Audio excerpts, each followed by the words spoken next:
Cinema இளைய சமுதாயத்தை சீர்கெடுக்கிறதா? ஒரு தெளிவான பார்வை.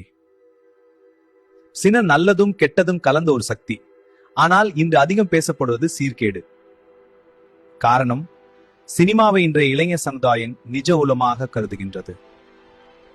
திரையில அடிதடி பழிவாங்கல், ஹீரோ பண்ணிமா சரின்னு காட்டும் போது இளைஞர்களுக்கு தவறே செய்திதான் உண்ணம் வரும். உடலை பொருளாக்கும் காட்சிகள், மதிப்பு, மரியாதை, தனியுரிமை எல்லாம் முன்டென்ட்டாக மாறுது. பின்னாடி பின் தொடர்ந்து தொந்தரவு செய்வதை லவ்னு ரொமான்டிசைஸ் பண்றாங்க. இதனால கன்சென்ட்னு சொல்லவே மறக்கிறோம். ஒரே பாடல், ஒரே ஃபைட், வாழ்க்கை செட்டில். உண்மையான உழைப்பு, கல்வி பிந்தப்படுது. திரை டயலாகுகள் நிஜ வாழ்க்கை மொழியாக மாறும்போது மரியாதை குறையுது, திமிர் நார்மல் ஆகுது.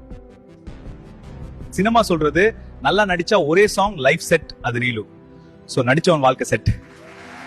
ஆனா காலேஜ் சொல்றது நல்லா படிச்சா ஒரே ஒரு டேலண்ட், உன்னோட ஃபேமிலியே செட், இதுதான் ரியல். சினிமா சொசைட்டிய மாத்தலாம், ஆனா சொசைட்டி சினிமாக்கு அடிமையாக கூடாது.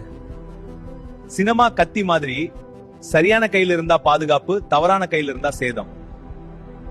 நல்ல சினிமாவை சப்போர்ட் பண்ணுங்க, கெட்ட கண்டென்ட்டுக்கு no views, don't support. Cinema நமக்கு கதை சொல்லும், நம்ம வாழ்க்கை நாம எழுதணும். சினிமா என்டர்டெயின்மெண்டா பாருங்க, life எக்ஸ்பெரிமெண்டா மாத்தாதீங்க. Thank you all for being here. Your presence inspires me to share how we can make a difference together.